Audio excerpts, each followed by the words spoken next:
Heads up! Haymakers and Hellhounds may contain one or more of the following: curse words, racist remarks, hating on your favorite authors, casual flirting, angry yelling, loud voices, adventure, bald-faced pandering, casual threats of violence, hating on your political views, hating on your theistic views, kink shaming. You know, I do strive for some professionalism when it comes to my work, but with things like this, I don't really do that a lot. I mean, I'm just saying, I want to keep it real on the show, but at the same time, you know, I gotta kind of tread that balance, so to speak. So, you know, just permit me my foibles and we'll get along. In the very least, if you find me entertaining, hey, even better. Oh, wow, that was a whole bunch of stuff that I didn't have to say. Anyway, viewer discretion has been advised. Welcome, ladies and gentlemen, boys and girls. Welcome back to Haymakers and Hellhounds, Season 0, Episode, what the hell are we, 7? Wow. We've actually lived for this long. I mean, if you think about it, if a YouTuber's life is tied to the work they put out, I would have lived for 7 days. Well, I don't know, I guess we'd have to, that's some pretty arbitrary rules. We'd have to just work on that as we go. Suffice it to say, I have saved the best for last. This is my favorite part. I've been actually holding back on a lot of shit, and I still kind of want to hold it back a bit more. If you listen to the intermission, we went over everything we need to know thus far. Of course, the rundown of what the 6 episodes were about, as well as what we've been building in this world together in this Season 0 world building. Now comes the part where I can finally be truly unleashed. This is my jam right here. This is the core of what I do as a writer, as a musician, as a whatever, my nigga. Whatever. This is the shit right here. Are you ready for this shit? Y'all ready for this? Awesome events, and then the rest of the history.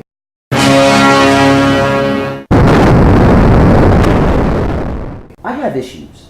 I have very big issues about cool and badass stuff. The rule of cool and the rule of badass rules my artistic life, period. If I can fit one more mid-air free-fall battle, I will. If I can fit one more bit of elevator action, I will. In the script that I wrote, The Mook, he fucking pile drives a helicopter mid-air back onto the fucking thing. If I can put one more badass thing into anything I'm doing, that's the shit for me, baby. I write the way I want to read. I make music the way I want to stuff I want to listen. You know what I mean? With the Mook and anything else I write, script-wise, that's because I want to see a movie like that. Give me Sin City. Give me Shoot 'Em Up. Give me Big Trouble in Little China. Give me Golden Child. I can list it off. All the badass video games I played in my life, the movies I've seen in my life, the comic books I've read in my life, the books I have read in my life. That's what inspires me. That's what gets me going. And awesome events, certain key notes, certain little key orbs in your timeline that you're making here, in the world that you're building. That is some badass shit. And each one of those is like a crystallized moment of badassery. If I can just instill within it just a little bit more, I will. And you're going to want to too. Don't sit there and act like you don't get hyped for shit. I don't care how bored you are. I don't care how boring you are. I don't care how much of a sad man or a sad boy or saudade, whatever the fuck you is. Nigga, when shit gets hype, shit gets hype. And you about that life. The fires of Gondor are lit, my nigga. Some people would say Loader is what does it for them. Good old Lord of the Rings. Good. Some people it's Steven Universe. Good. For some people it's Civil War 1 was like the hypest thing that ever happened to them. Or any time Marvel versus DC first fought each other in the comics. Whatever have you. If you're able to concentrate those events, it can actually help you out with your work a lot, whether it be writing, music, or whatever. I'm just saying, consider, if you will, that you know exactly that you want this scene to happen, and you know where. So you know you're somewhere near the middle the moment you get closer to where you want to put that scene in. And sometimes maybe you think up of a badass scene that never gets in. Just saying.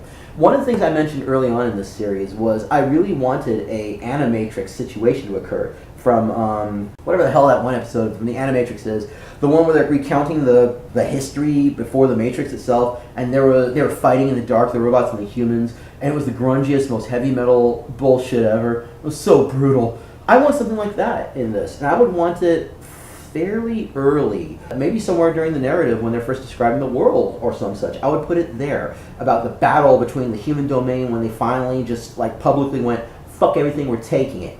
But the humans didn't the king, Nexus, didn't realize that the Nexus didn't realize that there was even an alliance that had been built up against him, thanks to the inspiration of that dimension. Why do we call the world Ark, A-R-K-H, and we call this dimension, its actual name is Muse? Yeah, baby! So there we go, on planet Ark. Yeah, the Ark. And so for the most part, I do want a really dark, heavy metal driven fucking war scene in this thing. I'm just saying. For maybe not a badass sequence, but I think it would be funny as hell. Once again, that scene right off the bat where the hero's like, I'm gonna defeat you, and the Devil King's like, yeah, sure, whatever. Oh no, you defeated me. Well, the throne's yours, I'm gone. Once again, the Devil King was the only one who understood that it and the hero are connected like that, you know. It doesn't know about, or maybe it does know about Muse. Maybe, yeah, the Devil King knows about Muse. The Devil King and the Flame Monk.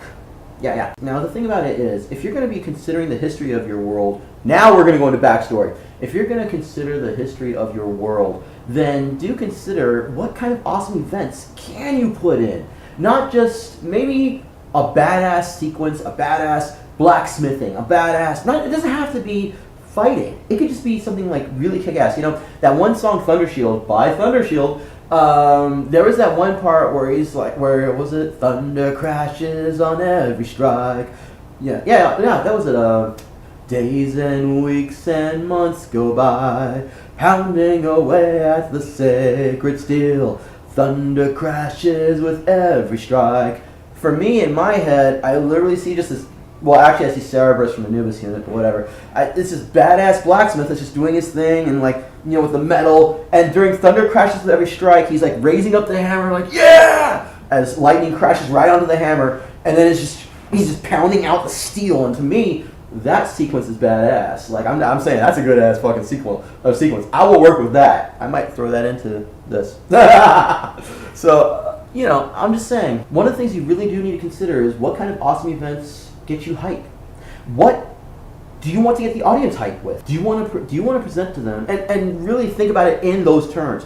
Do you want to present to them a super killer badass sequence? Are there transformation sequences? There are all sorts of different things you could do with this, seriously, and just get it out there and just be badass. That's what's up. So in the world of Ark, yeah, A-R-K-H, I like that shit. So I mentioned there's that war. I've mentioned before that of the awesome events, what I would really like to see is, I want to see, one thing I haven't mentioned yet, I would love to see combinations.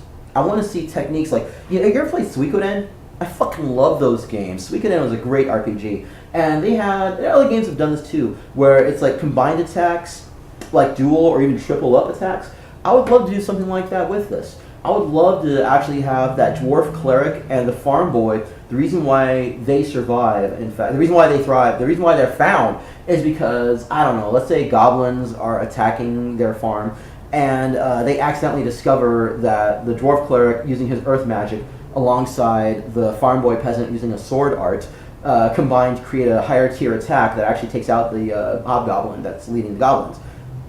And I like that. I can work with that shit. See, that's the kind of shit right there. You create a scenario, and yeah, I would really like to have a sequel. I want a montage, an 80s fucking montage right out of fucking Revenge of the Nerds. That'd be killer. Like at one point in time, once again, the dwarf cleric who realizes that something's up with the king. He starts doing a lot of research and whatnot, and then gets the others involved, or secretly. No, I didn't say secretly in episode 1 or 2, but whatever. Okay, so the ambassador, the gnome, and the dwarf are all in cahoots on what's going on. All three of them agree that something wrong is going on here and that their friend is going to be killed. But at the same time, if they don't do something about this, he might need the power of the Holy Sword. Without the faith, without the naivete that he has, they need to protect him from himself almost.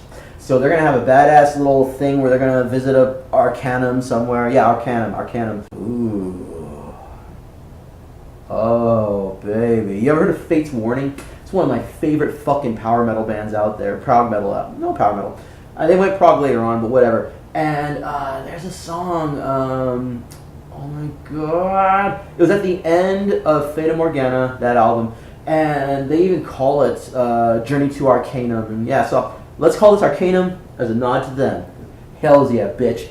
So they're trying to discover what's going on. Has the king always been like this? And so there's going to be a badass little montage where they're reading it, and as a shout out to Real Genius, the dwarf cleric. Yeah, the cleric is going to do the screaming bit where he just reads so much he's just like mind breaks and just, and just runs out screaming of the library. You see, it should be entertaining to you. You shouldn't be, if you're writing your own stuff, if this is your project, whether it's music, writing, whatever, once again, whatever have you, coding, creating a video game, whatever, you should be entertained by it. Hell, I would even say that your job should be entertaining to you. You should be fulfilled. And don't let anyone tell you otherwise. Do not let anyone tell you otherwise, that you need to do something in order to make a fast buck or whatever. Don't let anyone ever tell you to sell out yourself or your dreams or your initial project vision. With that stated, if you suck, you have to be aware of this, realize it, and do something about it. I'm just saying, not all creators create with the same amount of talent or skill. Some of us will start off sucky and we will never get out of the suck crappy stage, but even that has value. It does. For all that it seems like I look down upon a lot of people. It seems like I'm being condescending. I'm really condescending normally. It is not for everyone to succeed at their creation. But hashtag get the job done. Period. Maybe it is the crappiest thing that has ever come out. Look at the guy One Punch Man, you know what I mean? Despite the fact that his art was terrible, it still captured the imaginations of many. The story was so strong, the characters were so good, and it doesn't matter if the artwork was bad. And even then, he was doing it for himself. And I honestly think that it behooves every artist out there to do the same, to be the same in that sense, to be driven, to see that your project is at least finished. You know, and I know I keep going off on tangents, but they all connect. Trust me, they connect. The one thing that has always annoyed the crap out of me growing up was watching cartoons, and they would never have an ending to the series. Never. I don't even remember there being an ending to Exo Squad. There wasn't an ending to Project Geeker. There wasn't shit with fucking Spiral Zone. And Spiral Zone is great. Inhumanoids is great. These were great fucking titles from the 80s and 90s that don't have a ending done by the original people. Instead, we rely on fan-made endings that may have the blessings of the original makers, but we don't have endings to them. G.I. Joe, there should have been an ending to there like 10 times, but fucking A. And I understand that's because, we need to make money, we need to sell toys, we need to put it out there, but at the same time, creatively speaking, you're sacrificing yourselves. And, I mean, did the money from that was it really worth it when you have people like me who remember that you never gave it an ending, you never finished this product? And it's true. Cops was a great fucking cartoon. Police Academy was so-so. I don't remember much of Cyber 6, but I remember it didn't have an ending that I remember, at least. There are so many titles. And you know, there's nothing worse than when me and my friends get together, we get all hyped up on that fucking 75-cent rot gut fucking root beer and whatnot, losing our shit to some fucking 99-cent coffee and whatnot. Ace, you know what I mean? We start talking about that shit. You start going down memory lane. You start remembering all those great cartoons and all the times you had with them. But then, eventually somebody like me is going to point out, well, shit, whatever happened to the ending, bro? That's one reason why I got into anime and manga, is because there's at least definite endings to maybe 4/5, maybe, I don't know, 8/10 of the titles. You're going to get an ending. Look at what happened with the guy that did Keijo. He got fucked over by his fucking publishers, and yet he still put it out there and got an ending done for Keijo. I'm looking forward to that shit. And also the gorgeous squish and the jiggly butts. Just saying, you need squish in your life, my friend. So I don't care how gay you are. I don't care how gay you are. You need squish in your life. Everybody likes titty, and some people like to abuse titty. It really sucks that those cartoons never had an ending, and that we the fans have to give it a fucking ending, and that's something you should consider. I've said it before in this series: give it a beginning, a middle, and an ending. There's a definite beginning, a definite middle, and a definite ending, and that's important. It is important. The awesome events that you create should be a part of those as well. Maybe you're not going to be that strong in the middle or beginning or ending or any combination of those three, but at least you have it there. At least you know you have a final fight, even if it's something where you're